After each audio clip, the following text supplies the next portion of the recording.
Well, hello everyone and welcome. I'm Mary Wheatley and it's my pleasure to serve as the CEO of the National Scleroderma Foundation. I'm so glad that you all could be here today and I am delighted to walk you through an update on our strategic plan. So I always like to lead with our mission, which of course you all know very well and live every day and help us advance, but our mission is to advance medical research, promote disease awareness, and provide support and education to people with scleroderma, their families, and their support network. So to kick things off, I just want to give you an update on where we are as of the end of the second quarter of the current fiscal year. So this is as of December 31st, 2021. So our dashboard, and then I'll get into the details of the strategic goals that are outlined in the strategic plan. So we have three mission pillars, as you all know: support, education, and research. So kicking off with support, just some highlights. From the last quarter, we had about 145 support group meetings just in that quarter alone. So thank you to all of our support group leaders who did that important work in the community of connecting one another and sharing your stories and your experiences. That really is the heartbeat of what we do, and we're so grateful for you all coming together in that way. We have a really engaging online community through Inspire, and we continue to see growth there. In the last quarter, we saw 508 new members registered on that community. And so we'll continue to build that community out, and thank you to everyone who helps us moderate and lead discussions there as well. In terms of our support group training through the Spin SLED program, we currently have 52 participants in our monthly Spin SLED meetings. And then we have, in the last quarter, 5 graduates in terms of newly trained support group leaders. Moving on to our education pillar, the last quarter, one of our biggest signature events took place, our Kids Get Scleroderma 2 conference. And you can see that we had 116 families registered for that conference. And for those who weren't able to participate or who wanted to go back and watch specific sessions from the conference, we've actually had more than 1,600 views of the videos from the content from that conference on our YouTube channel. So be sure to check that out if you haven't already. And then we always want to make sure that we're tracking the success of our programs, that we're meeting our mission, and I'm delighted to share that 89% of the participants in that program gave it the highest satisfaction rating possible for Kids Get Scleroderma 2. We also had our webinar for the heart in scleroderma, and we had 105 participants for that Spanish-speaking webinar, and that was a huge hit as well. So we'll continue to build out our programming there. Moving to our research pillar, we the board just approved in December $2.4 million in new research grants as a result of the recommendations of the peer review study section. That includes 12 research grants that were selected for funding. 2 other research programs to note that were active in the last quarter include our Early Career Investigator Workshop, which is typically held in conjunction with our National Scleroderma Conference in the summer. We have moved to virtual quarterly workshops, and we had 18 participants in our session last quarter. We also kicked off last year a virtual global research webinar where researchers from around the world can come to hear the latest updates in scleroderma research from the leaders in the industry. And in December, we had 167 attendees at the second webinar. Of course, all of these important programs are made possible by the culture of philanthropy that we're building in scleroderma. And so I want to share where we are as of end of calendar year. Last year, we had raised $2.4 million, and that includes national plus all of our chapters. And so I just want to congratulate all of our fundraisers across the country for your hard work in bringing in those dollars that go directly back into our mission. Also want to celebrate that last year we did secure our first fully endowed research grant, the Deborah Lurvy Memorial Research Grant. And so we're incredibly grateful to the Lurvy family for establishing that and trusting us with that investment, and delighted to be able to award the first Deborah Lurvy Memorial Research Grant this year. Just a couple other metrics to note. The community was really engaged during Giving Tuesday, which we always like to see, and we had our best one yet with $30,000 raised that week after Thanksgiving. And in terms of securing corporate support, we continue to make excellent progress there, but one of our most recent grants that we've received is to support group leader training. So I'm delighted to share that with you all as well. Of course, we continue the important work of raising awareness, not just about the work that the foundation does, but about scleroderma in general. And so we do this a couple different ways, certainly through our communications and awareness building, but also through our advocacy efforts. And so, you know, Tuesday was a really big day for us because it was our brand launch, and I'll talk a little bit more about that, but wanted to give you just a couple key metrics related to that. When we look at the number of website hits we had in Q2 of last year, so between October 1st and December 31st, and then what we had just in the last week during our soft launch, we saw a 31% increase in our website visits. So the word is definitely getting out there about scleroderma and about the important work that you all are doing. In terms of the actual launch date itself, which I will talk more about later on, we had about 170,000 impressions on social media during launch day, so getting great traction there as well.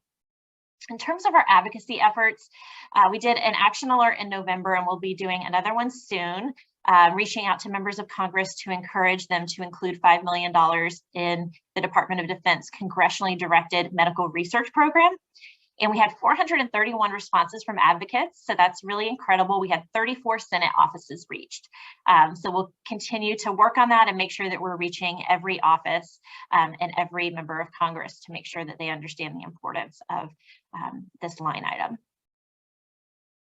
And then, of course, our financial health as an organization, as a 501c3, is really important, and want to be really transparent with you all who entrust us with your investment. This is where we ended the calendar year with a $2.6 million cash balance. Of course, we have reserves and investments that we hold as well, and the fair market value of all of those was $10.6 million as of the end of the calendar year. In terms of revenue to date for the fiscal year ending June 30th, 2022, we are currently at $2.2 million, and this includes national and national chapters only. This is based on our preliminary financials for December 31st. And then we're always looking at our coverage and reserves. So if we didn't raise another dollar, how long could we keep the doors open, so to speak? And we have 24.7 months in reserves. So very healthy there and a very healthy balance sheet.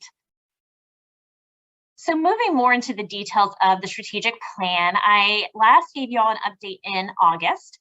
So just at the end of Q1 of the fiscal year. And so this may be familiar to you, but just to kind of walk you through the strategic planning process in terms of how leadership engaged in creating the strategic plan. The board did engage outside counsel to assist them in creating the strategic plan and went through interviews with stakeholders, did an analysis of the current environment, and of course, a technical assessment of everything that the foundation did. And all of this went into creating the actual plan itself, which is to drive forward the work of the foundation for this 3-year period. When we look at where we are in terms of the timeline, you can see that the bulk of the work really has happened in the last year. The strategic plan was approved in 2020 and shared at Leadership Day with all of our stakeholders then, and year one really began then. But the real bulk of the work was in year 2 in 2021. I also came on board in 2021, midway through the year, and we find ourselves now in year 3 of the plan. So we have really some wrap up to do, some final initiatives that we're pushing to the finish line and hoping to wrap everything up this summer. And then, of course, share the outcomes of that with you all and celebrate the successes and all the hard work that we've all put into this at the end of it. And then bringing it back to center of where we started, of course, we took a look at the mission statement and did just refresh that in terms of consolidating it, making it a little more straightforward at the time of the strategic plan. And it remains unchanged. We still do what we do, right, to support people who are affected by scleroderma. But I think the former mission statement was maybe a couple sentences long, and so this one is consolidated. And then our vision is just really powerful to me. Our vision at the National Scleroderma Foundation is to be a relentless force in finding a cure and improving care for people with scleroderma. And I know you all share that vision as well, and that's why you're here. and we're so grateful for that. In terms of the kind of overarching themes or the principles of the strategic plan, you can really see 3 emerge, and maybe a few more as we move forward going into the detail of this, but these are kind of the overarching themes in terms of effectiveness, efficiency, and then our scale and reach as an organization. And so all of the strategies around effectiveness were really designed to establish effectiveness or enhance existing effectiveness. Around efficiency, it was really to keep it simple and or to increase our efficiency where we were finding efficiencies already. In terms of our scale and reach, we wanted to leverage what we already had and then extend, of course, to make sure that we're meeting people where they are. And then the focus areas of the plan, you can see here, and I'm going to walk through each of these in detail, and hopefully these are familiar to you, but the plan really is a capacity building plan, working to scale the organization up to support the mission at a higher level than ever before. So the focus areas are fundraising capacity, donor focus, organization structure, events management, and operations. As I go through the update, I'll be using this legend just to give you an idea as you go through with me that a check mark is completed. This circle means it's in process or in progress, and then the plus mark means it's been extended. So if we start with fundraising capacity, I won't go through every single one in detail, but we'll share this back after. But you can see we've made significant progress here in terms of the specific strategies and objectives when we have 2 in progress. And so I'll focus on those. And they really are looking at making the foundation a much more donor-centric organization. And there's a lot of strategies on the next slide that I'll highlight there as well. But this implementing engagement opportunities for major donors is really where we want to see donor interests align with our mission and provide opportunities that are meaningful to the people who are investing in that mission. So if we have donors that are really interested in the research that we're conducting, we want to provide meaningful opportunities for them to hear updates on the research or to engage with investigators. And so we want to be able to build out those programs and opportunities. And we're working on that piece of the plan right now. It's always a challenge to kind of deconstruct the complexities of the research that any organization funds, but especially the complexities of scleroderma and scleroderma research into kind of more digestible language and takeaways. And so we are working to do that and make sure that we're able to translate the findings that our brilliant investigators are working on for multiple audiences. And we're really excited about that and excited to share that out. In terms of conducting unified campaigns and initiatives and creating giving societies, again, this is creating a sense of belonging, helping donors kind of find their path within the organization of where they want to be and where they want to give.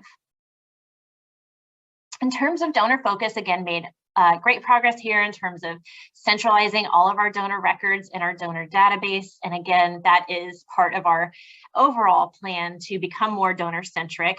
By doing this, we have more robust data management and reporting. We're able to glean more meaningful information about our donor interest and provide them opportunities that match with that, rather than kind of this blanket approach that you may see with other organizations.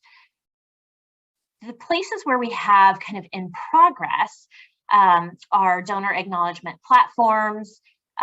Legacy naming opportunities is a growing area for us and something we're really excited about and seeing a lot of momentum in. And then some of our data mining and screening through our database. So building out some of that capability now that we're 6 months into that new database. When we look at organizational structure, one of our big goals here was to create one national unified organization, and we continue to work on that. We're really positive about that and hopeful about that. We've made some good progress there, and this is really to make sure that we're able to maximize all of our resources, all the important work that everyone's doing across the country, and that everyone that engages with the foundation has a consistent experience, but also that we're able to identify then, where are the gaps? Where do we need to be able to get to people affected by this disease, and how do we best serve them? And being able to push out programs and services that may not be offered right now across all of our chapters in a unified way. So we're really excited about that one. And then the other one in progress down here, where you see where we'll be positioning our chapters to achieve this coverage and the greater focus on patient services, kind of builds on that as well in terms of being able to push things out in a unified way so that everyone has access to the same resources, whether they're an end user or whether they're a chapter staff or leader. The important work we're doing right now in terms of assessing chapter capacity will help build on these other pieces as well. In terms of events management, this one was important enough when the plan was being built to have its own functional area. And that's because we have done a lot of events-based fundraising in the past, and that's not going away. And so some of that has pivoted to virtual in these challenging times that we find ourselves in, but we have been able in some markets to get back to face-to-face outdoor fundraising events. And these really help to build awareness in the community. And so they're a really important piece of what we do. And they also help raise funds to support our mission. And so there were a lot of specific strategies in this area. And you can see that we have completed almost all of them. We have a couple things in progress. We are close to closing our hire for our special events director, who will be available to support all of our chapters and our chapter staff and our chapter leadership on best practices around events, kind of creating a more streamlined package and approach and strategy for those, but learning about, what's been successful, what hasn't, what can we do to better support those. And then the second piece of that is creating these toolkits or templates for our most common events, such as stepping out to secure scleroderma walks, so that those are available to potentially new chapters we may be creating, new staff, new volunteers, to be able to understand kind of at a glance what it would take to create one of these events. And in operations, this was another big area for capacity building for the foundation, and probably where we've made the most progress. So the only piece that we have in progress here is we're working on this onboarding toolbox for board members and chapter executive directors. We have onboarded a lot of new staff in the last couple of weeks, and I'll walk through that as well. And so that's helped us build a lot of this out, but we want to do that for our national board members as well, because we really want to step up our recruitment efforts and make sure that we're being really inclusive and casting a wide net when we're recruiting our leadership. But the second half of that is making sure that their onboarding experience is really smooth and that they get a great orientation to what it means to be a board member of the national organization. You can see the things that we've completed. These are really big buckets, everything from aligning our national office staff to our evolving operating model to implementing technology platform to better meet the needs of our users. So the dashboard on the back end, just to kind of give you an idea of where we are in terms of overall progress, we're 61% through the time of the strategic plan that was projected out. And we have completed just as many strategies. So we are right on track. We have 61% of our strategies completed, 10% are in process, and then 10% have been extended that build on these 10 that are in process. So you could see as I walked through the different strategies, a lot of those were linked, the in process and the extended. So we're in really good shape here. The next 6 months will be just as fast paced as the last were, but we are excited to push this to the finish line. And, I would just remind everyone that the reason that all of this work is being done is to really provide for a unified organization that will best meet the needs of all of our stakeholders, everyone affected by scleroderma across the country, so that we're all operating from one resource pool and in an environment that's free of any constraints. So I'll just walk through in a little more detail how our operating model has evolved and how we've aligned our staff team to that. So as we reviewed our governance structure, we realized a couple opportunities to realign and make some changes. And so everything you see here, the 3 items in blue, bold font, are new or have had changes. And so these represent our functional areas that align with our staff leadership. And so I'll come back to that.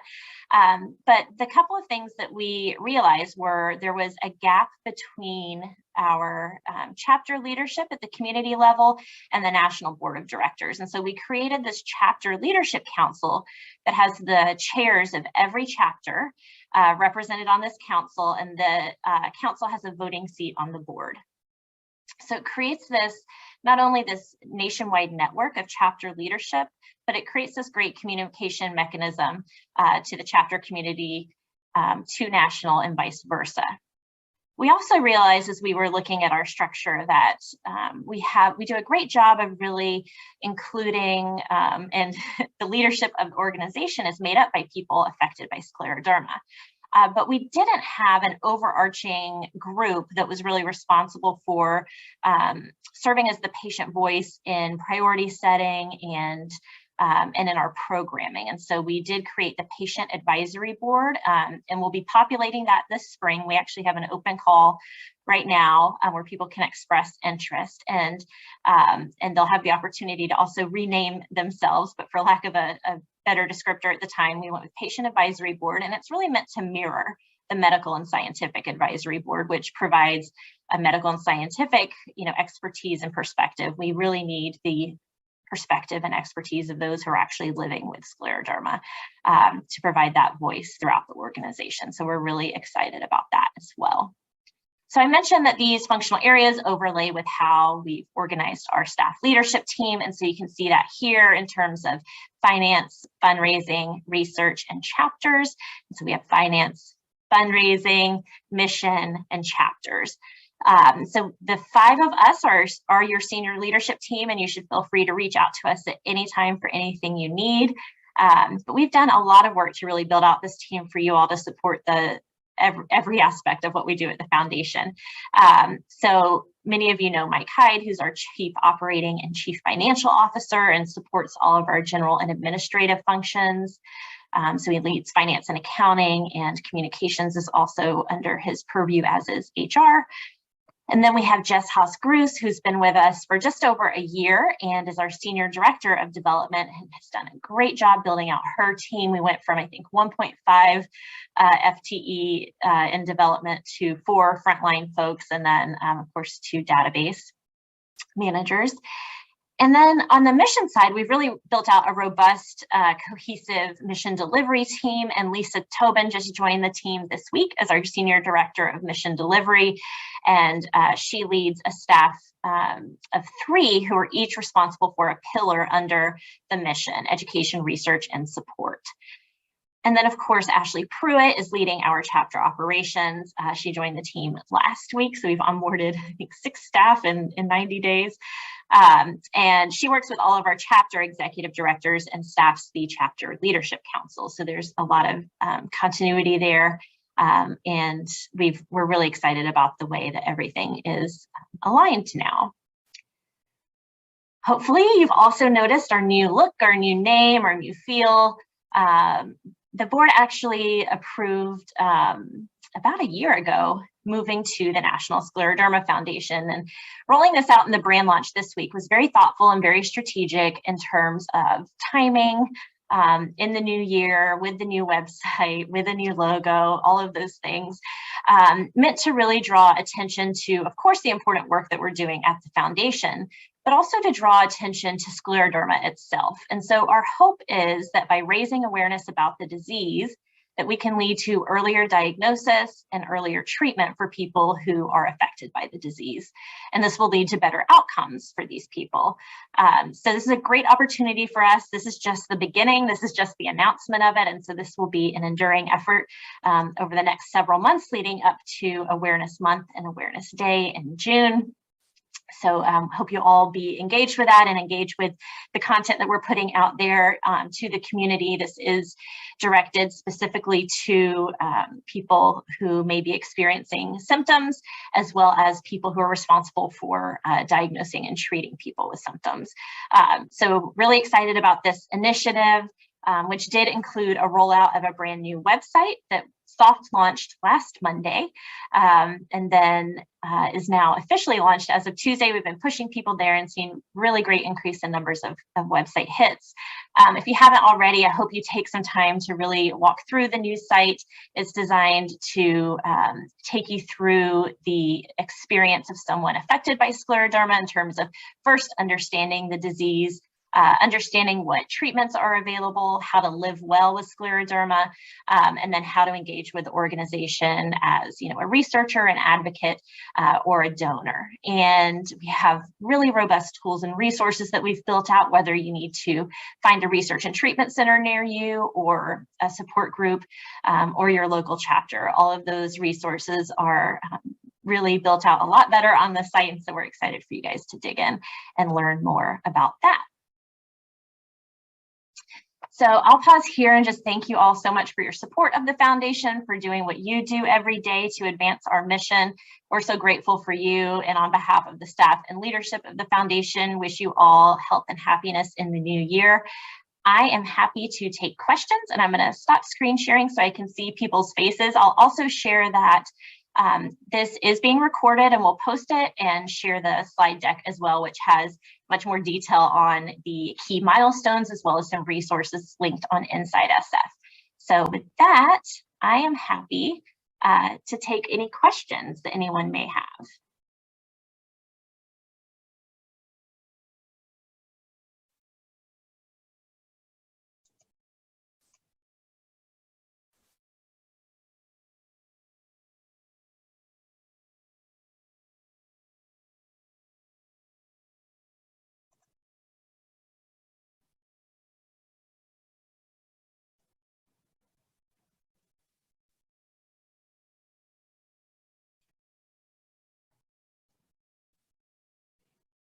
Okay, don't see any in chat. I can see everyone's smiling faces though, so that's nice. Okay, I'll be the bold one to butt in. Great. First of all, thank you for sharing the strategic plan. It's really good. I enjoyed seeing the big picture. I am a support group leader in New York City. So it's good so we don't get an overview of what's going on at the national level. So this has been extremely helpful, and thank you for sharing that. I have two questions. One small one is the website compliant to the ADA standards, the WCAG standards? Because I found some of the things might be too small for the Disabilities Act. I don't know. Does it qualify for ADA? It does. And let me pop up on my screen real quick. So when you're on the site, in the lower left-hand corner is the accessibility icon. Okay. And if you pop that up, it will give you these different ways to move through bigger text, highlighting links, increasing the contrast, all kinds of different things. And this is powered by userway.org, but certainly whether it's dyslexia friendly, to pause animations for those who are sensitive. Excellent. Excellent. Those kinds of things. Yeah, absolutely. So I know that kind of looks like our logo, but that's what that is in that lower left-hand corner. Yeah, because I was just wondering, because the typeface I found was a little small, and I was wondering if you have a disability, if you could manage that. The second question is kind of a different question. You were showing a number of measurement numbers, especially around efficiency, effectiveness, and scale and reach. So those numbers were really good. I was just wondering if there is a way to compare them to some goal or to a previous performance, because some numbers were just like, we have 157 something, and I wasn't sure if it was better or worse than something else, or if that was our goal. So some relative measure is what I was asking for. Absolutely. So when we compare year over year, We're blowing it out of the water, so it almost doesn't make sense to show it, but happy to do that on a future webinar.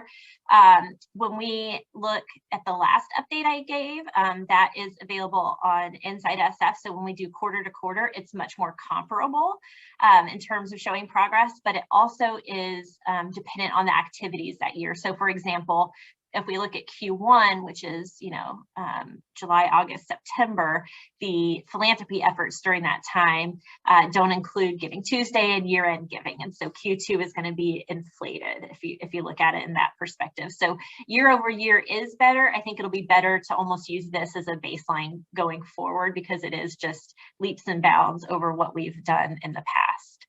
But that's a great question. Okay, thank you. And we have posted those milestones and metrics on Inside SF as well. Okay, thank you very much. Demi? I know that the foundation has been working to be more inclusive.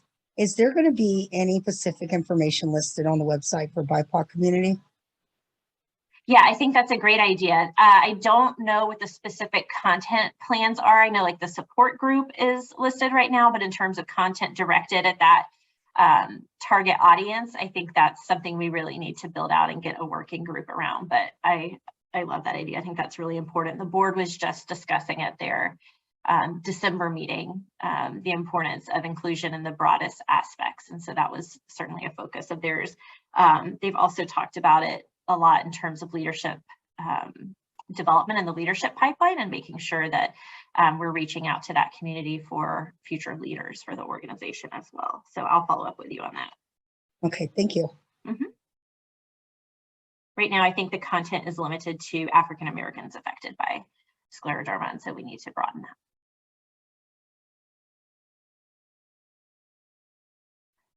So Donna, I see your comment about the mental health needs. So I know that that's something that Laura in the Michigan chapter has really led, and I'll have to follow up with her to see where we are on that in terms of implementation. I know data collection and everything has happened, but in terms of being able to put that into action, I know we're not there yet, but I think we should be close. So I will follow up with her about that. Thank you for that question. Thank you.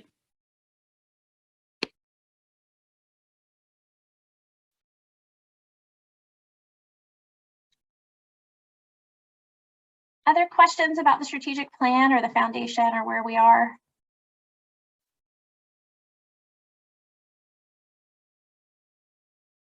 Well, thank you all so much for being here. It's so good to see your faces. We're excited about the new year and just grateful for you and for everything you're doing to advance the mission. The plan is on Inside SF, and I'll make sure that it's shared outside of that as well. We can put it up on the website so it's more accessible to everyone. But that's a great idea as well. So thank you, Ziba. Thank you guys again, and you know where to find me, mwheatley@scleroderma.org, or on Teams or by phone, or however you want to reach me if you have questions about the work that we're doing, or anything I can do to better serve you or the foundation can do to serve you. But thank you all so much again, and we'll look forward to keeping you up to date on how what you're doing is contributing to these goals and metrics. Thanks so much, everyone. Thank you.